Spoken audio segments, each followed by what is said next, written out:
जय हिंद दोस्तों, नमस्कार। बात कर लेते हैं आज के दिन भर की सारी बड़ी खबरों की, जहां सबसे पहले आपको बताएंगे आखिरकार अब पीओके पाकिस्तान से हो ही गया अलग। दोस्तों, पीओके में पाकिस्तानी हुकूमत के खिलाफ आज अंतिम चेतावनी के बाद शुरू हुआ सैलाब बवाल, आर पार की जंग। जाकर नेता ने अलग देश बनाने का कर दिया ऐलान। दोस्तों, तो वहीं शहबाज और मुनीर ने चली बहुत बड़ी और गंदी चाल, निचता की हद पार कर गया शहबाज और मुनीर। पीओके की जनता की भीड़ में आतंकवादियों को घुसाने की बहुत बड़ी साजिश। दोस्तों, बताएंगे चेनाब झेलम का पानी हो जाएगा लाल, पीओके में मुनीर ने कर ली कत्लेआम की तैयारी, खुफिया रिपोर्ट से मच गया कोहराम। वहीं पीओके में बवाल के बीच मौलाना फजलुल की आसिम मुनीर को खुली चेतावनी, वर्दी उतारो, पार्टी बनाओ और चुनाव लड़के दिखाओ। वहीं आपको बताएंगे दोस्तों, हॉर्मुज में अपने नाविकों की सुरक्षा पर एक्शन में आई भारत सरकार, लागू कर दिया सी फेयर फर्स्ट प्लान। आखिर क्या है इसका मतलब दोस्तों, अब क्या होगा इस प्लान से? वहीं भारत के लिए बहुत बड़े झटके की खबर दोस्तों, चौंकने वाली खबर बताएंगे। सऊदी और पाकिस्तान के इस्लामिक नाटो में शामिल होगा क्या तुर्की? खलीफा एर्दोगन ने मुनीर को दे दी मंजूरी। वहीं क्या भारत पर टेरी बम फोड़ेगा अमेरिका? एक से एक बेहतरीन से बेहतरीन अपडेट आपको बताएंगे। बस आप वीडियो के अंत तक बने रहिएगा। और खबरों में आगे बढ़ने से पहले मानते हैं कि भारत के लिए यही बिल्कुल सही समय, बिल्कुल सही मौका है चौका मारने का, पीओके हासिल करने का। तो वीडियो को लाइक करके, चैनल को सब्सक्राइब करके, बेल आइकन दबा के कमेंट में जय हिंद कह दीजिएगा। बात करते हैं पहली सबसे बड़ी खबर की, जहां पाकिस्तान के कब्जे वाले कश्मीर में पाकिस्तानी सरकार के खिलाफ जोरदार प्रदर्शन किया जा रहा है। जॉइंट अवामी एक्शन कमेटी जाग के नेता सरदार अमन कश्मीरी ने एक जनसभा में एक आजाद वतन की अपनी मांग को फिर से दोहराया। मुजफ्फराबाद तक प्रस्तावित मार्च से पहले समर्थकों को संबोधित करते हुए अमन कश्मीरी ने कहा कि यह आंदोलन हर हाल में जारी रहेगा, चाहे सीने पर गोली क्यों नहीं खानी पड़े। जब तक जान रहेगी तब तक ये आंदोलन जारी रहेगा। उन्होंने जोर देकर कहा कि उनकी मुख्य मांग अपने वतन है, अब हर हाल में पीओके पाकिस्तान से अलग होकर रहेगा। उन्होंने कहा कि हम अपना अलग देश चाहते हैं, हर किसी को अपनी मातृभूमि, अपने अधिकार और अपनी सरकार का हक है, हमारे अधिकार हमको सौंप दें। जाग नेता ने यह भी दावा किया है कि आंदोलन के सदस्यों को धमकियां दी गई है, जिनमें उनकी जान के बदले इनाम की भी बात शामिल है। दोस्तों, उन्होंने कहा कि वे हमको डराने का प्रयास करते हैं। वे कहते हैं कि हमारे सिर पर इनाम रखा गया है और वे हमें बख्शेंगे नहीं, हम अपनी जान हथेली पर रखकर यहाँ आए हैं। मीडिया रिपोर्ट के मुताबिक आंदोलन के समर्थकों का जिक्र करते हुए अमन कश्मीरी ने कहा कि इस मुहिम को जनता का समर्थन मिला है। उन्होंने कहा कि हमें माताओं, बच्चों और हमारी आने वाली पीढ़ियों की दुआएं हासिल है, ये हमारा संघर्ष है। इसके अलावा उन्होंने पाकिस्तान के कब्जे वाले कश्मीर के मुख्य धारा के राजनीतिक नेताओं की भी आलोचना की और उन पर लोगों की उम्मीदों को पूरा न कर पाने का आरोप लगाया। उन्होंने कहा कि संघर्ष आपकी किस्मत में नहीं था, बल्कि चापलूसी आपकी किस्मत में लिखी थी। उन्होंने आरोप लगाया था कि स्थानीय नेताओं ने पाकिस्तान के सैन्य तंत्र से हाथ मिला रखा है। प्रदर्शनों में परिवारों की भागीदारी का जिक्र करते हुए अमन कश्मीरी ने कहा कि रैली में बच्चों ने हाथों में जो हैंडबैंड पहन रखा है वो इस आंदोलन की अपनी जमीन की मांग का प्रतीक है। उन्होंने कहा कि बच्चों ने जो बैंड बांधे हैं वे हमारी इसी मांग को दर्शाते हैं। जाग नेता ने व्यापारियों, ट्रांसपोर्टरों और अन्य समर्थकों का आंदोलन में उनके अहम योगदान के लिए धन्यवाद किया और पिछले 6 हफ्तों से विरोध प्रदर्शन जारी रखने के लिए इसमें शामिल लोगों की तारीफ की। आपको बता दें कि पाकिस्तान के कब्जे वाले कश्मीर बोले तो पीओके में विरोध प्रदर्शनों की आग बहुत तेजी से भड़की है। वहां की जनता ज्वाइंट अवामी एक्शन कमेटी यानी जाग के नेतृत्व में बड़े पैमाने पर सड़कों पर उतर आई है और मुजफ्फराबाद, रावलाकोट और प्रमुख शहरों में हिंसक झड़पें हो रही हैं। दोस्तों, इस आंदोलन की सबसे बड़ी और तात्कालिक वजह पीओके विधानसभा में 12 सीटों का शरणार्थियों के लिए आरक्षित होना है। ये सीटें उन लोगों के लिए है जो दशकों पहले भारत प्रशासित कश्मीर से विस्थापित होकर पाकिस्तान के अन्य हिस्सों जैसे पंजाब या सिंध में बस गए थे। पीओके का स्थानीय लोगों का आरोप है कि इन 12 सीटों के जरिए पाकिस्तान सरकार पीओके की राजनीति और सरकार में सीधा दखल देती है, जिससे स्थानीय नागरिकों की राजनीतिक आवाज कमजोर हो जाती है। हाल ही में कोर्ट ने इन सीटों को बरकरार रखने का फैसला दिया है, जिसके बाद लोग भड़क उठे और इन सीटों को खत्म करने की मांग कर डाली है। दोस्तों, आपको बता दें पीओके की जनता ने अब पूर्णतः कसम खा लिया है कि कुछ भी हो जाए, मामला कितना भी शांत हो जाए, चाहे हमारी 38 सूत्रीय मांगों को मान ही क्यों ना लिया जाए, लेकिन अब हम पीओके को अलग देश बनाकर ही रहेंगे। अब पाकिस्तान के साथ हम नहीं जाएंगे, चाहे हमको अकेला रहना पड़े। अकेला ये छोटा सा देश घोषित हो, लेकिन हम इसको अलग राष्ट्र, अलग देश घोषित करेंगे, चाहे कितनों की भी जाने क्यों ना चली जाए। जी हाँ दोस्तों, आज इस प्रदर्शन ने अपना रौद्र रूप दिखा दिया और पाकिस्तान के पीएम शहबाज और मुनीर की हालत हालत खराब कर दी है दोस्तों। 80,000 लोगों ने बगावत किया है और क्लियरली कहा है कि पीओके आजाद नहीं बल्कि गुलाम कश्मीर है, इसको आजाद कहना बंद करो। पीओके की जनता ने ही पाकिस्तान के इस झूठे नैरेटिव को दफन कर दिया है दोस्तों। जिसको वो आजाद कश्मीर बताता है, असलियत में वो एक गुलाम कश्मीर है। जी हाँ, इतना ही नहीं, सोशल मीडिया पर पीओके में विरोध प्रदर्शन के कई वीडियोस सामने आए हैं। ऐसे ये वीडियोस को पोस्ट करते हुए retired air marshal Anil Chopra ने लिखा कि पाकिस्तान पिछले 78 वर्षों से पाकिस्तान अधिकृत जम्मू कश्मीर को आजाद कश्मीर कहता आया है, लेकिन अब पीओके के लोगों ने 80,000 से अधिक लोगों की मौजूदगी वाली एक रैली में इस दावे को चुनौती दी है। भारत पिछले 78 वर्षों से यही बात कहता रहा है, जबकि पाकिस्तान इसे प्रोपेगेंडा बताता रहा है। अब पीओके के लोग खुद अपनी रैलियों में यही बात कह रहे हैं। अब सवाल यह है कि पाकिस्तान इस बार इसका जिम्मेदार किसको ठहराएगा? क्या कहीं अब वो ये तो नहीं कह देगा कि रावला कोट की रैली में जो 80,000 लोग हैं उनको रॉ ने तो नहीं भेजा था, रॉ एजेंट ने? वहीं आपको बता दें दोस्तों, पाकिस्तान के हुक्मरानों की बड़ी ही नीचता की हद पार करने वाली करतूत आजाद कश्मीर की मांग उठता देख अब इन भीड़ में आतंकियों को घुसाने की बहुत बड़ी साजिश रच रहा है दोस्तों जनरल मुनीर। जी हाँ, बहुत बड़ी अंदर खाने से चौंका देने वाली जानकारी सामने आई है, जहां एक विशेष खुफिया रिपोर्ट के मुताबिक पाकिस्तानी सेना और उसकी खुफिया एजेंसी ISI इस शांतिपूर्ण जन आंदोलन को पूरे तरीके से कुचलने और बदनाम करने के लिए खौफनाक साजिश रच रही है। इस रिपोर्ट में दावा किया गया है कि मुजफ्फराबाद मार्च से ठीक पहले पाकिस्तानी सेना लश्कर तैयबा और जैश-ए मोहम्मद जैसे खूंखार आतंकी संगठनों के गुर्गों को इन नागरिक प्रदर्शनों में घुसपैठ कराने की तैयारी कर रही है। पाकिस्तानी सेना की इस खौफनाक साजिश के 4 बड़े रणनीतिक हिस्से हैं दोस्तों, जिसमें पहला है शांतिपूर्ण प्रदर्शनों में हिंसा भड़काना, दूसरा आंदोलन के बुनियादी मुद्दों को जिहादी नैरेटिव से बदलना, यानी अब तक पीओके का यह आंदोलन मुख्य रूप से बिजली बिलों में कटौती, आटे पर सब्सिडी, बेतहाशा महंगाई और स्थानीय गवर्नेंस जैसे पूरी तरह गैर धार्मिक और आर्थिक मुद्दों पर केंद्रित रहा है। पाकिस्तानी सेना लश्कर और जैश के नेटवर्क को पीओके के सूचना तंत्र में खुली छूट देने जा रही है। इसका मकसद स्थानीय नागरिक मांगों को दबाकर वहां कट्टरपंथी इस्लामिक एजेंडा और भारत विरोधी बयानबाजी को आगे बढ़ाना है, ताकि अंतर्राष्ट्रीय स्तर पर इस जायज नागरिक आंदोलन की साख को खत्म किया जा सके दोस्तों। वही तीसरा है जाग के शीर्ष नेतृत्व को प्रॉक्सी आतंकियों से निशाना बनाना दोस्तों। खुफिया इनपुट के मुताबिक पाकिस्तानी सेना सीधे तौर पर पुलिस या रेंजर्स का इस्तेमाल करने के बजाय लश्कर और जैश के डिनाइबल नेटवर्क, यानी ऐसे ठिकाने जिनसे सेना पल्ला झाड़ सके, उसके जरिए आंदोलन के मुख्य आयोजकों और सिविल सोसाइटी के कार्यकर्ताओं को डराने, अगवा करने या उन्हें खत्म करने की योजना बना रही है। अगर किसी बड़े नेता की हत्या होती है तो पाकिस्तानी सेना अंतर्राष्ट्रीय दबाव से बचने के लिए इसे आतंकी गुटों की आपसी रंजिश या आंतरिक विवाद का नाम देकर आसानी से पल्ला झाड़ लेगी। वहीं चौथा है पीओके का पूरे तरीके से सैन्यीकरण करना, यानी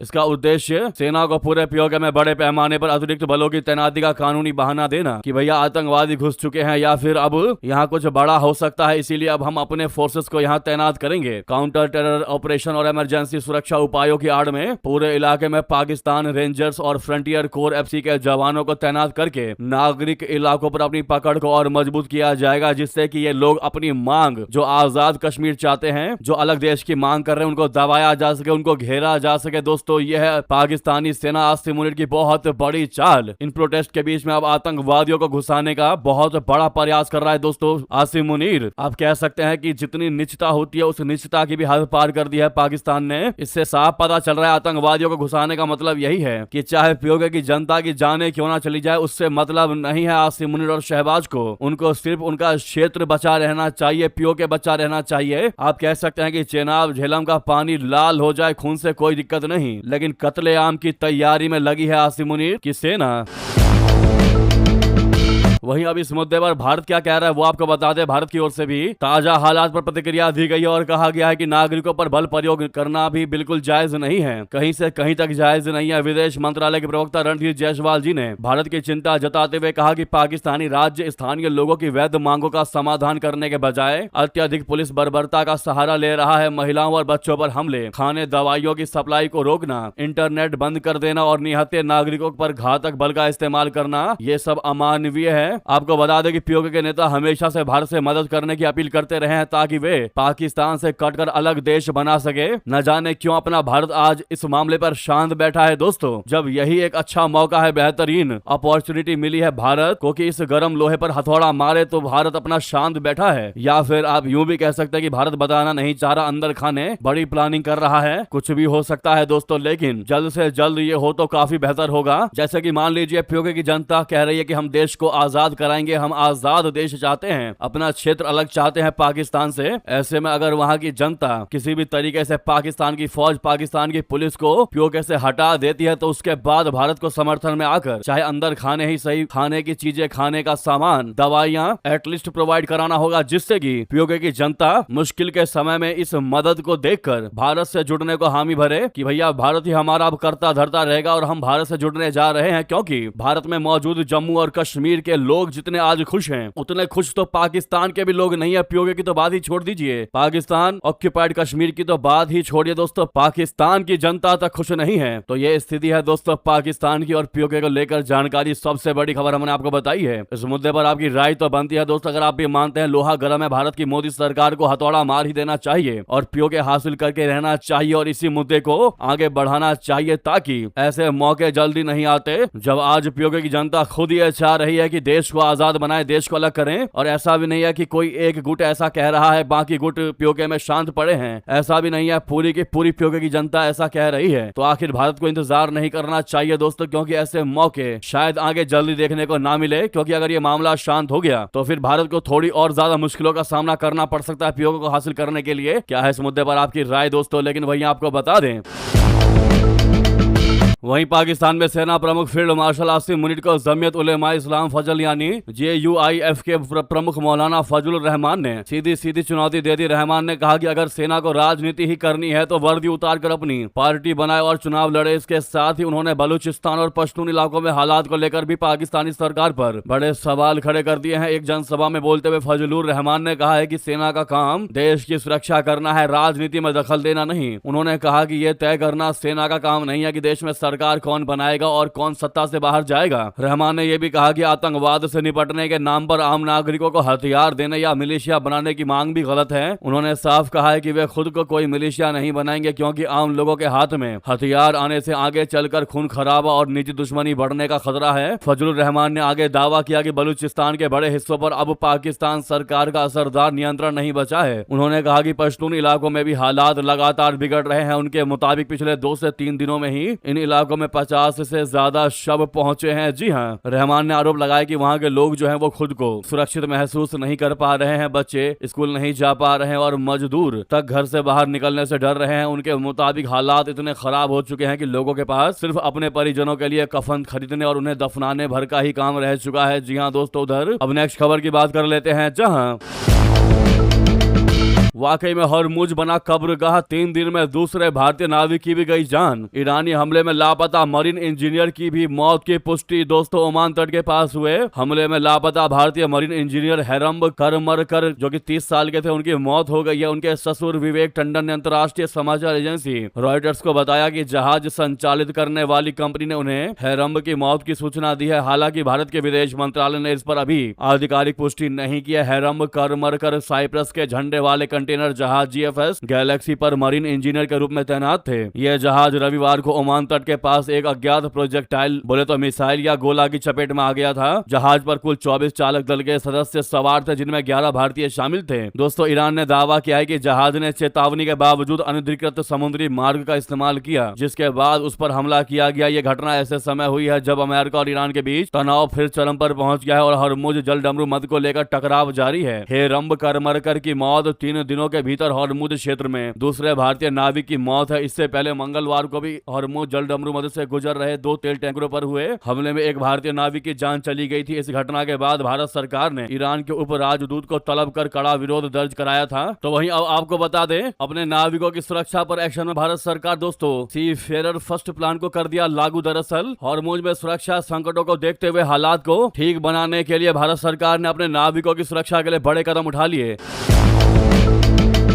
केंद्रीय बंदरगाह, शिपिंग और जलमार्ग मंत्री सर्बानंद सोनोवाल ने सी फेरर फर्स्ट प्रतिक्रिया की शुरुआत की है। सोनोवाल ने हरमुज में काम कर रहे हर भारतीय नाविक की सुरक्षा के लिए सरकार के सभी विभागों को मिलकर काम करने के निर्देश दिए हैं। केंद्रीय मंत्री सोनोवाल ने आज एक उच्च स्तरीय समीक्षा बैठक में इस मामले पर विस्तार से बातचीत की। इस बैठक में जहाज रानी राज्य मंत्री शांतनु ठाकुर के साथ विदेश मंत्रालय, भारतीय नौसेना, जहाज रानी महानिदेशालय, ईरान और ओमान में भारतीय दूतावासों के वरिष्ठ अधिकारी शामिल हुए। सोनोवाल की अध्यक्षता में हुई बैठक में फारस की खाड़ी, हॉर्मुज और ओमान की खाड़ी में सुरक्षा के हालात की समीक्षा की गई। हॉर्मुज में 2 कमर्शियल जहाजों MT अल भैया और MT मोम्बासा पर हुए हमलों में एक भारतीय की मौत हो गई थी। इस पर सोनोवाल ने शोक जताते हुए कहा कि भारत ने रक्षाहीन नागरिक व्यापारिक जहाजों पर किए गए इन हमलों के तरीके पर अपना कड़ा विरोध और आपत्ति दर्ज कराई है। केंद्रीय मंत्री ने आगे कहा कि ग्लोबल सप्लाई चेन को बनाए रखने वाले भारतीय नाविकों की मौत और गंभीर चोटें इन गैर जिम्मेदाराना हमलों का नतीजा है। मैं इस हादसे से बेहद आहत हूँ। मैं शहीद नाविक के परिवार के प्रति संवेदना जाहिर करता हूँ और घायलों के जल्द ठीक होने की प्रार्थना करता हूँ। सरकार नाविकों के परिवारों की हर मुमकिन देखभाल और मदद के लिए पूरी तरह प्रतिबद्ध है। ऐसे में सोनोवाल ने DGS को निर्देश दिया है कि वो एक रियल टाइम डैशबोर्ड तैयार करे जिसके जरिए फारस की खाड़ी और हॉर्मुज में मौजूद हर जहाज की पल पल की लोकेशन ट्रैक की जा सके। मंत्री ने कहा कि जहाज चाहे फिर किसी भी देश के झंडे का हो, उस पर सवार हर एक भारतीय नाविक का पूरा रिकॉर्ड रखा जाएगा। इतना ही नहीं, प्रभावित परिवारों की मदद के लिए सरकार ने हर पीड़ित भारतीय नाविक के लिए एक समर्पित संपर्क अधिकारी नियुक्त करने का आदेश दिया है। यह अधिकारी पीड़ित परिवार के लिए सिंगल पॉइंट ऑफ कांटेक्ट होगा। वो इलाज, यात्रा के दस्तावेज, घर वापसी और नाविक कल्याण कोष से मिलने वाले मुआवजे से जुड़े सभी कामों में परिवार की मदद करेगा। जी हाँ दोस्तों, ये बड़ा एक्शन लिया है भारत की मोदी सरकार ने। तो वहीं आपको बता दें, चाबहार पर हमले से खुश हुए पाकिस्तानी $600 मिलियन राख होने का किया दावा। तो भारत ने दिया जवाब कि इतने के तो हम कुल्हड़ ही तोड़ देते हैं। जी हां, ईरान के चाबहार पोर्ट को अमेरिका लगातार निशाना बना रहा है। हमले की वजह से भारत को हो रहे नुकसान का दुश्मन जश्न मनाने लगे हैं। उनको लग रहा है कि अब तो भारत की अर्थव्यवस्था हिल जाएगी। ऐसे मंसूबे पालने वालों को भारत से तगड़ा जवाब मिला है। वे हमारी चिंता ना करें, जितना नुकसान होगा उससे कहीं ज्यादा तो हम चाय पीकर कुल्हड़ तोड़ देते हैं। ईरान के खिलाफ अमेरिका जो अब हमले कर रहा है उसमें चाबहार बंदरगाह भी निशाने पर है। इस बंदरगाह से भारत का सीधा हित जुड़ा है। भारत ने इस पर बहुत ज्यादा पैसा लगाया है और ये हमारे सामरिक रणनीति के लिए भी महत्वपूर्ण है। चाबहार में हमले की वजह से पाकिस्तानी और पाकिस्तान समर्थक सोशल मीडिया हैंडल खूब उत्साहित हैं। वो भारत के नुकसान को लेकर तरह तरह के दावे कर रहे हैं। दोस्तों, इसी कड़ी में इश्तियाक अहमद नाम के एक एक्स हैंडल पर इस तरह का दावा किया गया है। चाबहार को अमेरिकी राख में बदल रहे हैं, इससे पाकिस्तान को खुशी होगी और ग्वादर यानी चीन की ओर से पाकिस्तान में विकसित हो रहा बंदरगाह की अहमियत बढ़ेगी। गरीब भारत के $600 मिलियन का निवेश धुएं में मिल गया। पाकिस्तान के पक्ष में कसीदे पढ़ने वाले इस पोस्ट का जवाब मेजर गौरव आर्या ने दिया। दोस्तों, उन्होंने लिखा कि भारत का चाय बाजार $11.8 अरब का है, यानी कि जिस $600 मिलियन के डैमेज की तुम लोग खुशियां मना रहे हो, उतने की तो हम चाय पीकर कुल्हड़ तोड़ देते हैं। जी हाँ दोस्तों, वहीं सबसे बड़ी और चौंकाने वाली खबर आपको बता दें, क्या सऊदी और पाकिस्तान के इस्लामिक नाटो में शामिल होगा तुर्की? जी हां दोस्तों, सही सुना आपने, खलीफा एर्दोगन ने इसके लिए जनरल मुनीर को दे दी मंजूरी। बता दे बहुत बड़ी खबर, भारत के लिए वाकई में चौंकाने वाली जानकारी है। दोस्तों, दरअसल परमाणु हथियारों से लैस पाकिस्तान का इस्लामिक नाटो बनाने का सपना साकार होता दिखाई दे रहा है। सऊदी अरब के बाद अब पाकिस्तान तुर्की के साथ रणनीतिक आपसी रक्षा समझौता करने जा रहा है। पाकिस्तान के army chief field marshal Asim Munir तुर्की के दौरे पर पहुंचे हैं। तुर्की पाकिस्तान और सऊदी अरब के बीच हुए रक्षा समझौते में शामिल होने के लिए अहम बातचीत कर रहा है, जिससे अंकारा इस त्रिपक्षीय सुरक्षा गठबंधन में शामिल हो सकता है। आगे चलकर इसमें मिस्र को भी शामिल करने की योजना है। बताया जा रहा है कि तुर्की के राष्ट्रपति रेसेप तैयब एर्दोगन ने मुनीर से बातचीत के बाद इस सुरक्षा गठबंधन में शामिल होने के प्रस्ताव को मंजूरी दे दी है। CNN न्यूज 18 की रिपोर्ट के अनुसार तुर्की और पाकिस्तान के बीच द्विपक्षीय रक्षा सहयोग और रणनीतिक भागीदारी पर बातचीत हुई। तुर्की को सऊदी और पाकिस्तान के रक्षा समझौते में बड़ा मौका दिख रहा है। तुर्की चाहता है कि वो इन दोनों देशों को हथियार, ड्रोन और फाइटर जेट बेचकर पैसा कमाए। तुर्की ने बड़े पैमाने पर हथियार पाकिस्तान को बेचे हैं। इसमें युद्धपोत, किलर ड्रोन, मिसाइलें शामिल है। ड्रोन सुपर पावर तुर्की अपना कान फाइटर जेट भी पाकिस्तान को बेचना चाहता है। वहीं पाकिस्तान के पास पैसा नहीं है, लेकिन उसकी नजर सऊदी अरब के पैसे पर है। दोस्तों, खुफिया सूत्रों का कहना है कि आसिम मुनीर की यात्रा के दौरान इस रक्षा तंत्र को स्थापित करने के लिए बातचीत हो रही है। इसको लेकर आगे अभी और भी बातचीत होनी है। आसिम मुनीर और एर्दोगन की बातचीत के दौरान ईरान युद्ध और हूतियों को लेकर चर्चा हुई। इसके बाद रणनीतिक और रक्षा समझौते को मजबूत करने पर सहमति बनी। ईरान युद्ध के बाद अब यह साफ हो गया है कि इस इलाके में पश्चिमी देशों की सुरक्षा गारंटी कमजोर हो गई है और अब तुर्की तथा पाकिस्तान इसका फायदा उठाना चाहते हैं। खुफिया सूत्रों का कहना है कि इस डील के बाद सऊदी अरब के नेतृत्व वाला इस्लामिक नाटो आकार ले रहा है। इसे R4 ग्रुप भी कहा जा रहा है, जिसमें पाकिस्तान, तुर्की, मिस्र और सऊदी अरब शामिल होंगे। ऐसे में विशेषज्ञों का कहना है कि भारत, UAE और इजराइल के बीच बढ़ती दोस्ती पर भी R4 की नजर है। इजराइल की बढ़ती ताकत से सऊदी अरब, पाकिस्तान, तुर्की और मिस्र डरे हुए हैं। वहीं ईरान के समर्थन वाले हूती भी सऊदी अरब की नाक में दम किए हुए हैं। सऊदी अरब और पाकिस्तान के बीच साल 2025 में आपसी रक्षा समझौता हुआ था। जी हां दोस्तों, क्या है इन मुद्दों पर आपकी निजी राय? अवश्य कमेंट करके बताइएगा। वहीं जानकारी ये भी सामने आ रही है कि क्या भारत पर टैरिफ बम फोड़ने की तैयारी में है अमेरिका। रूसी तेल पर खरीदने पर लगाएगा 100% टैक्स। सीनेटर में नया विधेयक हुआ पेश। जी हां, अमेरिका की कांग्रेस में रिपब्लिकन और डेमोक्रेट सांसदों के एक समूह ने एक नया विधेयक पेश किया है, जिसमें रशिया से तेल खरीदने वाले भारत, चीन, हंगरी, स्लोवाकिया और अजरबैजान पर 100% तक आयात शुल्क यानी टैरिफ लगाने का प्रस्ताव रखा गया है। यदि ये कानून बनता है तो रशिया के ऊर्जा व्यापार पर दबाव बढ़ाने के लिए अमेरिका पहली बार टैरिफ को भू राजनीतिक हथियार के रूप में इस्तेमाल करेगा। यह विधेयक रिपब्लिकन सीनेटर लिंडसे ग्राहम की पहल पर तैयार किया गया था। उनके हालिया निधन के बाद इसे उनकी राजनीतिक विरासत के रूप में अमेरिकी सीनेट में पेश किया गया। दोनों प्रमुख दलों के सांसदों ने इसे रशिया पर दबाव बढ़ाने की दिशा में बड़ा कदम बताया। यदि यह विधेयक अमेरिकी कांग्रेस से पारित होकर कानून बन जाता है तो भारत से अमेरिका जाने वाले कई उत्पादों पर 100% तक आयात शुल्क लग सकता है। दोस्तों, भारत अमेरिका व्यापार संबंधों पर दबाव बढ़ सकता है। रशिया से सस्ता तेल, कच्चा तेल खरीदने की भारत की रणनीति पर असर पड़ सकता है। हालांकि विधेयक अभी केवल प्रस्ताव में है और इसे कानून बनने के लिए कांग्रेस के दोनों सदनों और राष्ट्रपति की मंजूरी जरूरी होगी। वैसे गौरतलब है कि अमेरिका